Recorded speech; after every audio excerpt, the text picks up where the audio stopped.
So what I wanted to make sure it didn't happen was that the students who actually could do well in my class, I didn't want them to move into the drop back class. So I started trying to think of solutions, like what could I do to help these students? So I came up with a tentative idea that I didn't actually go with, but I wanted to share it on the podcast in case it would be helpful for you. So I called my friend Caitlin, who's also a math professor. I was like, my students did not do well on this test.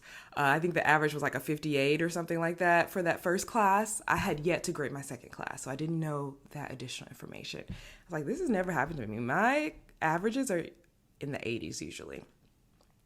And I was like, okay, I'm going to make this video, but I think I need to give some points back. And I didn't want to curve because I felt like the test was fair. I actually made it slightly easier than I had in the past.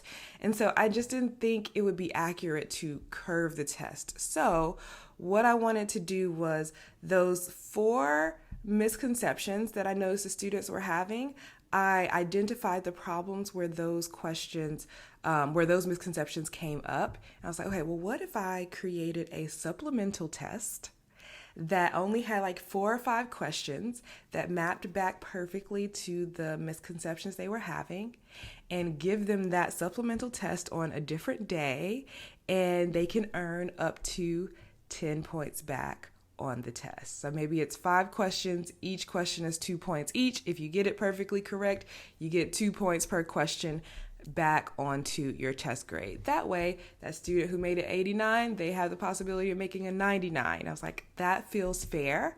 Also, the students who made like a 24 or 25, the ones who should drop back into the catapult class, 10 points isn't going to help them do better in the class, right? So I wanted to be as fair as I could, and I thought that would be a great option. So I started trying to figure, okay, well, when can I give this supplemental test? I actually didn't have any time in my schedule, but I would have made time if I needed.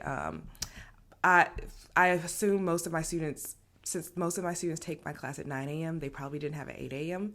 So I thought about, okay, well, maybe I can give the test at 8 a.m. on a class day, or maybe I could do it after hours. Maybe I can offer 2 times.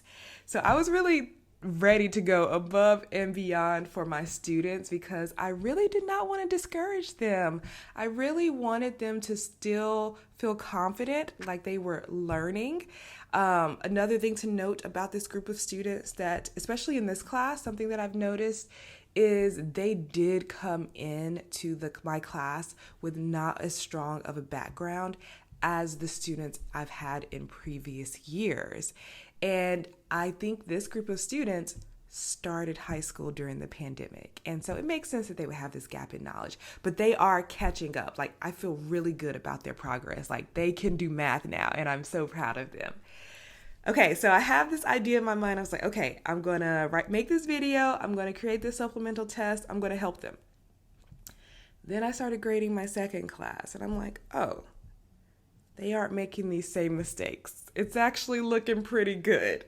Someone even made 100% in their class. And I'm like, okay, this is just one of these rare occasions where the makeup of my first class just has less strong, mathematically strong students than the makeup of my second class. Like, my first class, their background just wasn't as strong, and those students just happened to be in my first class. So another note is my classes are really small, 19 students. So you really can't really glean any trends because the sample size is so small.